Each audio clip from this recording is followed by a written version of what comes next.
Let's talk about Bitcoin. Seriously, it's one of the most powerful and maybe one of the most misunderstood ideas of our time. And you know what? We're going to break it all down, nice and simple, right now. But first, I want to ask you something. Just imagine for a second. What if money wasn't issued by a government or controlled by a giant bank?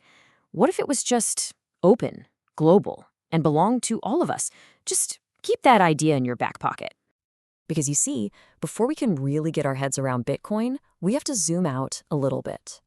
Bitcoin is just one piece of a much bigger puzzle called cryptocurrency. So let's start there. So what even is it? Well, in the simplest terms, it's digital money. But that crypto part, that's the secret sauce. It's short for cryptography, which is basically super advanced computer science that secures everything, making it almost impossible to fake or to spend the same money twice. Think of it like a digital lock and key system, but on a massive global scale. And this right here, this is the core difference you really gotta understand. The money in your bank account, that's centralized. One company, one bank is in charge. But cryptocurrencies like Bitcoin are the total opposite. They're decentralized. They run on this huge worldwide network of computers.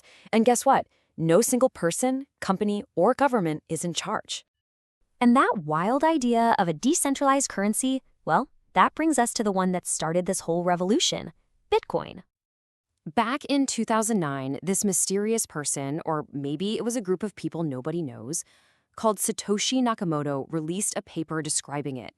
The vision was so simple but so powerful.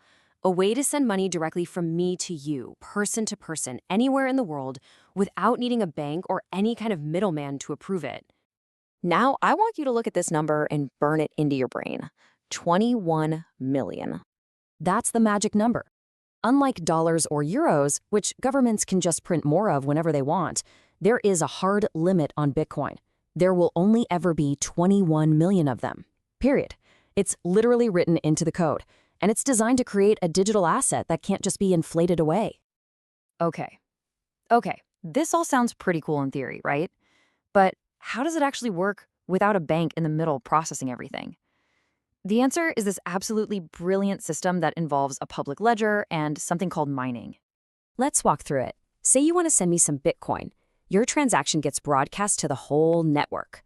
Then, all these specialized computers, which we call miners, start racing to solve a really complex math puzzle. The first one to crack it gets to confirm a whole block of recent transactions. And, as a reward for their work, they get paid in brand new Bitcoin. And here's the beautiful part. Each of these new blocks gets digitally chained to the one before it, creating this long, unbreakable, and public record of every single transaction that has ever happened.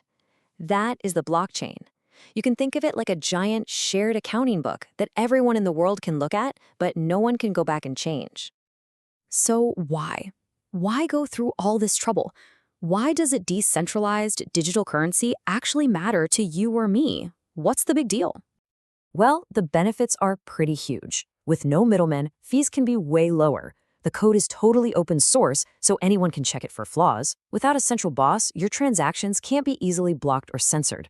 Literally, anyone with an internet connection can join in. And, like we talked about, that fixed supply is a powerful shield against inflation.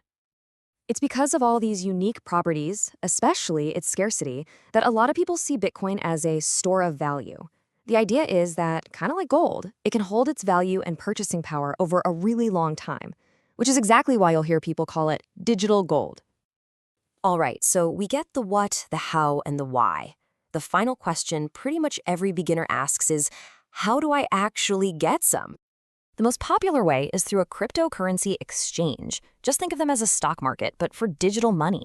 On platforms like Coinbase or Binance or Kraken, you can buy Bitcoin with your regular traditional money. But before you do that, you're going to need a place to keep it safe, a digital wallet. Now listen up, because this is probably the most important thing to remember. Your wallet is protected by something called a private key. It's basically a super long, super secret password that proves you are the owner of the Bitcoin inside. If you control that key, you truly own your Bitcoin. That's why there's a saying in this world, not your keys, not your coins. So, we started this whole journey with a question about money, and that's where we'll end, but with a twist. Bitcoin proved that a system as fundamental as finance could be completely rebuilt from the ground up without anyone in charge. And that just makes you wonder, If money can be reimagined, what else can be?